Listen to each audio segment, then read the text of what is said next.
जय श्रीराम. येत्या 22 जानेवारी 2024 रोजी आपण सर्वजण एका सुवर्ण क्षणाचे साक्षीदार बनणार आहोत. तो सुवर्ण क्षण म्हणजे अयोध्येमध्ये श्रीराम जन्मभूमीवर एक भव्य मंदिर उभारणार आहे आणि त्या मंदिरात श्रीरामाच्या मूर्तीची प्रतिष्ठापना ही त्या दिवशी होणार आहे.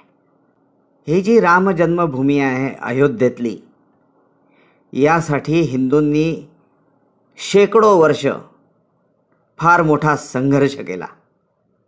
हा संघर्ष काय होता, कसा होता आणि त्यात किती हिंदूंनी आपल्या प्राणाची आहुती दिली, याचा संक्षिप्त इतिहास सांगण्यासाठी मी आपल्यासमोर आलेलो आहे. मी प्राध्यापक मोहन पेटावतकर. या श्रीराम जन्मभूमीच्या विषयीचा इतिहासातील पहिला उल्लेख हा विक्रमादित्याच्या काळात आलेला आहे. विक्रमादित्याच्या अगोदर 200 वर्ष अशोकाचा उदय झाला. अशोकाने हिंदू धर्म सोडून बौद्ध धर्म स्वीकारला.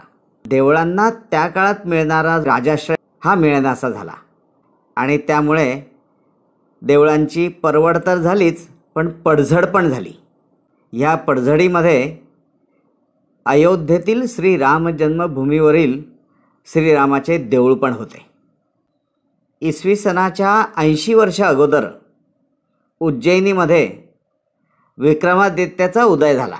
ह्या विक्रमादित्य राजाने देवळं, आश्रम आणि वेद पाठशाळा यांना वर्षासनं वतनं दिलीत. त्याबरोबर त्याने अजून एक उपक्रम हाती घेतला आणि तो म्हणजे पडझड झालेल्या देवळांची पुनर्बांधणी. ह्याच राजा विक्रमादित्याने अयोध्येतील श्रीराम जन्मभूमीवरील जे श्रीरामाचं देऊळ होतं त्याची पण पुनर्बांधणी सुरू केली. इसवी सनाच्या 80 वर्ष अगोदर अयोध्येमध्ये श्रीरामाचे अतिशय भव्य असे मंदिर या राजा विक्रमादित्याने बांधले. ते पुढे 1000 वर्ष अबाधित होते. हे अतिशय प्रसिद्ध असे तीर्थक्षेत्र होते. मात्र 1030 साली म्हणजे जवळपास 1000 वर्षानंतर एका अफगाण आक्रमकाने हिंदुस्थानावरती हल्ला केला. त्याने उत्तर हिंदुस्थानातल्या बऱ्याच गावांची लुटालूट केली. तेथील हिंदूंचं कन्व्हर्जन केलं. ते इस्लाम धर्म स्वीकारण्यास नकार देत होते अशांची त्याने हत्या केली. स्त्रियांवरती अत्याचार केले. म्हणजे काय की जे इतर मुस्लिम आक्रमक हिंदुस्थानात येऊन करत होते ते सर्व याने केले. पण ह्याने अजून त्यामध्ये एक भर टाकली, जी पाशवी भर होती. ती म्हणजे हिंदूंचे जे तीर्थस्थानं होते ते उद्ध्वस्त करण्याची त्याने सुरुवात केली. अयोध्येतील श्रीराम जन्मभूमीवरील श्रीरामाचं देऊळ पण त्याने उद्ध्वस्त केलं. हे उद्ध्वस्त झाल्याचं कळल्याबरोबर संपूर्ण भारतवर्षातील हिंदू राजांमध्ये संतापाची तीव्र लाट उसळली.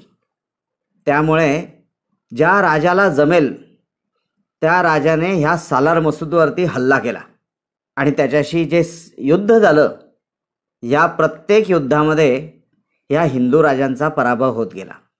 कारण छोटी छोटी ही हिंदू राज्य वैयक्तिकरित्या या सालार मसूदवरती हल्ला करत होती. ते त्यावेळेस एकत्र आले नाहीत आणि त्यामुळे सालार मसूदने लढाईमध्ये त्यांना हरवलं. पण प्रत्येक राजाचा सालार मसूदवरती हल्ला करण्याचा जो उद्देश होता तो एकमेव होता. तो म्हणजे त्याने श्रीरामाच्या जन्मभूमीवरील मंदिर पाडलं आणि त्यामुळे हिंदू मन दुखावलं गेलं होतं. कित्येक राजांनी आपल्या प्राणाची आहुती दिली, त्यांच्या सैनिकांनी पण दिली.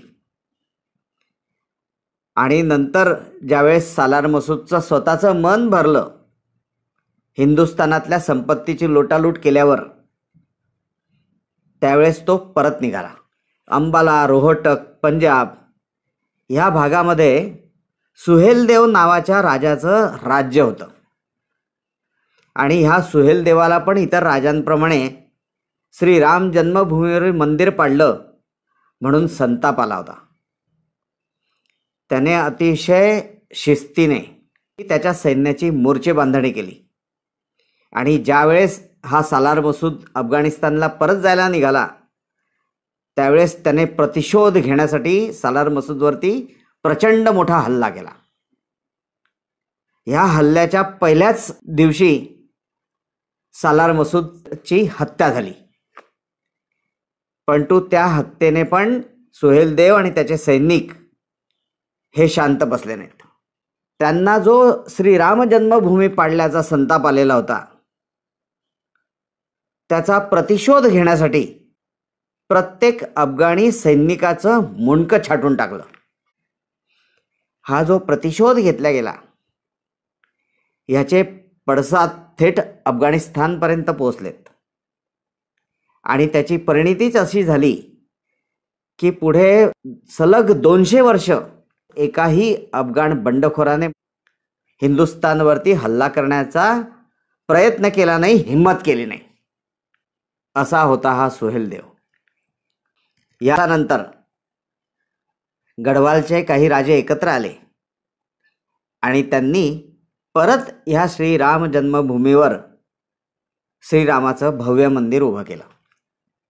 1030 साली हे जे मंदिर त्यांनी उभं केलं होतं ते पुढे 1528ला बाबराने उद्ध्वस्त केलं. कोण होता हा बाबर? जगातील जे अत्यंत क्रूर आक्रमक समजल्या जातात त्यापैकी पहिल्या नंबरचं नाव कोणाचं असेल तर ते चेंगीस खानचं. कारण ह्या अफगाणिस्तान उझबेकिस्तानमध्ये राहणाऱ्या चेंगीस खानने मंगोलियावरती हल्ला केला आणि मंगोल लोकांची प्रचंड कत्तल केली, त्यांच्यावरती प्रचंड अत्याचार केले. ह्या अत्याचाराचा जर कधी आपण इतिहास वाचायला घेतला तर आजही अंगावरती काटा उभा राहतो. इतका तो क्रूर, कर्मा, पाशवी, अत्याचारी असा हा चेंगीस खान होता. ह्या चेंगीस खानला एक लंगडा मुलगा होता. त्या मुलाचं नाव तैमूरलंग.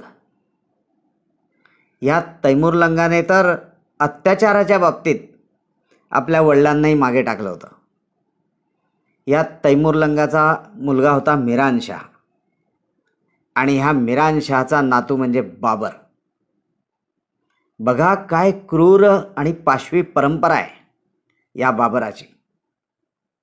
हा बाबर कसा आला हिंदुस्थानात त्याचाही एक इतिहास आहे. 15व्या शतकामध्ये सुरुवातीला सिकंदर लोधीची राजवट होती दिल्लीवरती. ह्या सिकंदर लोधीचा मुलगा होता इब्राहिम लोधी. या इब्राहिम लोधीने 1517मध्ये आपल्या वडिलांची हत्या केली आणि स्वतःला दिल्लीचा बादशाह म्हणून घोषित केला. याने हिंदूंवरती प्रचंड अत्याचार केलेत. याच इब्राहिम लोधीच्या दरबारात त्याचा एक नातलग सरदार होता. त्याचं नाव होतं दौलत खान लोधी. याला दिल्लीचा बादशाह होण्याचं स्वप्न होतं. इब्राहिम लोधीची हत्या करणं किंवा त्याला लढाईमध्ये हरवणं या दोन्ही गोष्टी दौलत खानाला शक्य नव्हत्या. अशा वेळेस ह्या दौलत खानाने कुठल्या तरी बाहेरच्या आक्रमकाची मदत घ्यायची ठरवली. ह्या दौलत खानाने बाबराला निरोप पाठवला की मला इब्राहिम लोधीला हरवण्यासाठी मदत कर, मी तुला दिल्लीची सरदारकी दिली. बाबराने होकार दिला. 1524ला बाबर अफगाणिस्तानातून निघाला. तो 1526 साली पानिपतला येऊन पोहोचला. अतिशय क्रूर, पाशवी असा हा बाबर हा दौलत खान लोधीला येऊन मिळाला. या दौलत खान लोधीच्या सैन्याने, ह्या बाबराच्या सैन्याने काही राजपूत राजांची मदत घेऊन इब्राहिम लोधीशी लढाई केली. जी लढाई पानिपतची पहिली लढाई म्हणून ओळखल्या जाते. या लढाईची सुरुवात झाली जून 1526 मध्ये आणि ही लढाई संपली ती ऑक्टोबर 1526 मध्ये. या लढाईत इब्राहिम लोधीचा पराभव झाला आणि दौलत खानला वाटलं की आपण आता दिल्लीचे बादशाह होऊ. पण तो त्याच्याबरोबर क्रूर मनोवृत्तीचा बाबर होता. या बाबराने ह्या दौलत खानाला कैदेत टाकलं आणि स्वतःला दिल्लीचा राजा म्हणून घोषित केलं. 1526 ते 1528 पर्यंत त्याने अतिशय पाशवी राजवट या दिल्लीमध्ये राबवली. जास्तीत जास्त हिंदूंना त्याने इस्लाम धर्म स्वीकारण्यात जबरदस्ती केली.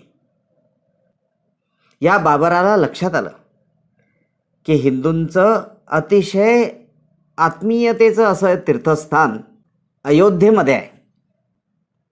तेव्हा त्याने त्याचा एक सरदार होता, त्याचं नाव होतं मीर बाकी.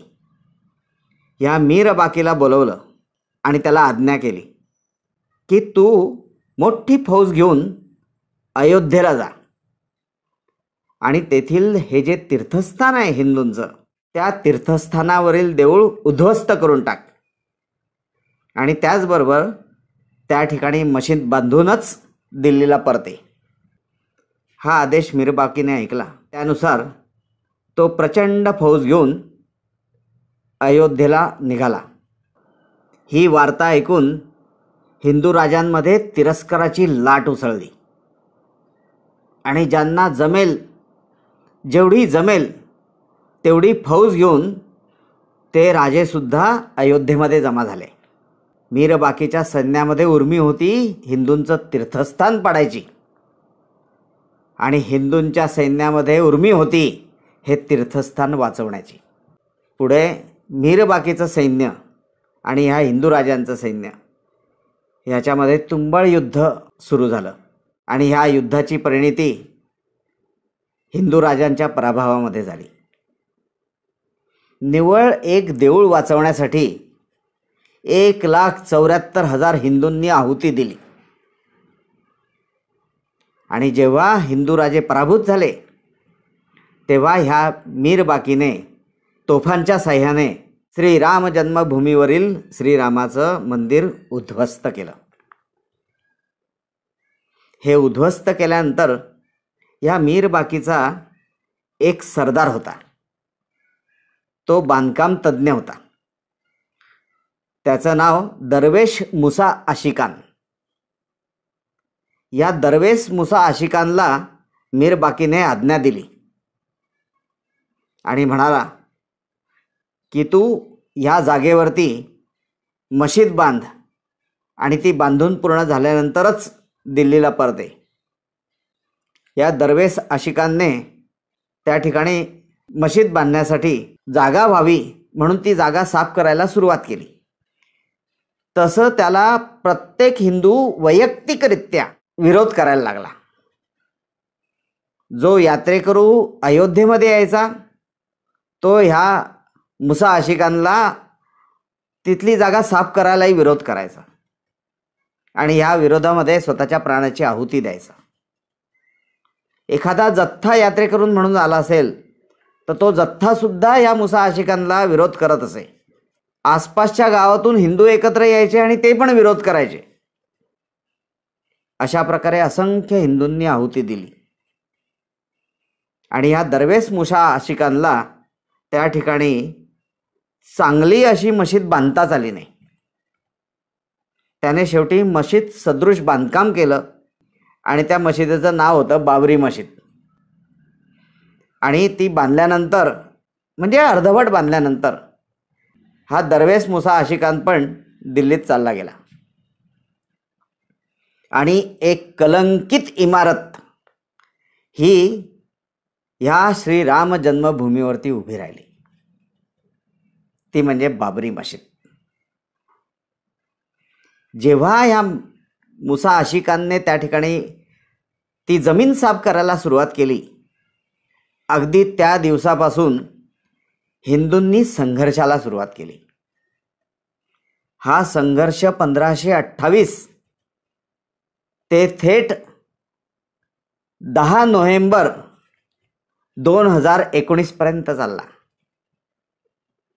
त्यातला हा कलंकित ढाचा 6 डिसेंबर 1992 रोजी कारसेवकांनी उद्ध्वस्त केला आणि त्यानंतरची सगळी लढाई, सगळा संघर्ष हिंदूंचा हा कोर्टात चालला. पण ह्याचा साकल्याने विचार केला तर 1528 ते 10 नोव्हेंबर 2019 इथपर्यंत फक्त एका मंदिरासाठी, त्या मंदिराच्या जागेतील मुक्तीसाठी हिंदूंनी लढा दिलाय, संघर्ष केलाय. आणि ह्या संघर्षात 3,75,000 हिंदूंची आहुती पडली. हा जो संघर्ष आहे त्याच्यातल्या लढाई सदृश संघर्षाचा, दंगा सदृश संघर्षाचा जर कधी विचार केला तर 263 संघर्ष ज्यांची नोंद घेतल्या गेली आहे सरकार दप्तरी. आणि ह्या 263 संघर्षांपैकी महत्त्वाच्या संघर्षाचा जर कधी विचार केला तर ते एकूण 77 संघर्ष आहेत. ह्या 77 संघर्षांचा जर कधी इतिहास बघितला तर त्यातले 4 संघर्ष हे बाबराच्या राजवटीतच झाले. या बाबराचा जो मुलगा होता हुमायून, याच्या राजवटीत 10 संघर्ष झालेत. या हुमायूनचा मुलगा अकबर, या अकबराच्या राजवटीत 20 संघर्ष झालेत. अकबराचा मुलगा औरंगजेब, औरंगजेबाच्या राजवटीत 30 संघर्ष झालेत. आणि ह्या औरंगजेबानंतर ह्या अयोध्येच्या आसपास काही नवाबांची राजवट होती. ते 3 नवाब होते आणि ह्या 3 नवाबाच्या राजवटीत परत 10 संघर्ष झालेत. असं करता करता उरलेले जे 2 संघर्ष आहेत ते इंग्रजांच्या राजवटीत झाले. आपण ह्याची बेरीज केली तर ही एकूण 76 येते. तर असे 76 संघर्ष हे या प्रकारे निव्वळ श्री राम जन्मभूमीच्या मुक्तीसाठी झालेत. आणि जो शेवटचा संघर्ष होता तो 77वा संघर्ष, तो स्वातंत्र्योत्तर काळात झाला आणि तो निर्णायक ठरला. ह्या संघर्षाची जी सुरुवात झाली ती 22 डिसेंबर 1949 रोजी. या 22 डिसेंबर 1949च्या रात्री एक मोठा हिंदूंचा जमाव हा अयोध्येत जमा झाला.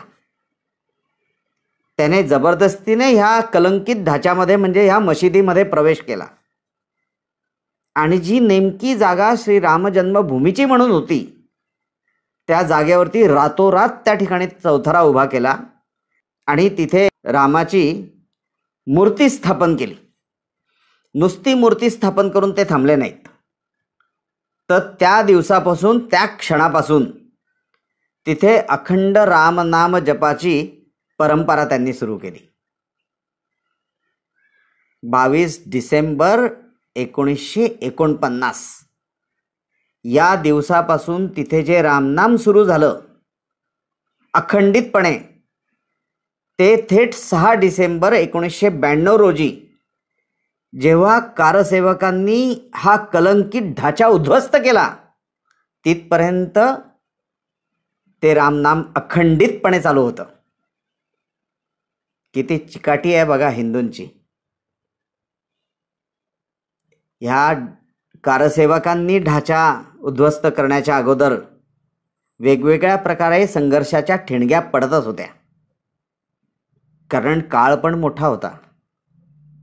1949 ते 1992 एकदा तो कलंकित ढाचा उद्ध्वस्त केल्यावर नंतर मात्र सर्व लढाई ही कोर्टात लढल्या गेली.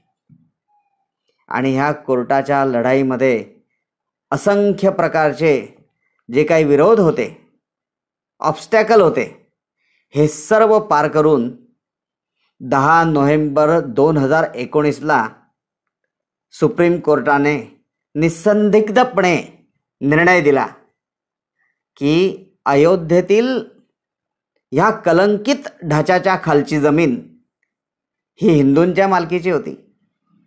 त्या ठिकाणी पुरातन काळी श्रीरामाच्या जन्मभूमीचे श्रीराम मंदिर उभे होते आणि ते हिंदूंच्या मालकीचे असल्यामुळे हिंदूंना आम्ही तिथे श्रीरामाचे मंदिर पुनर्बांधणीसाठी परवानगी देत आहोत.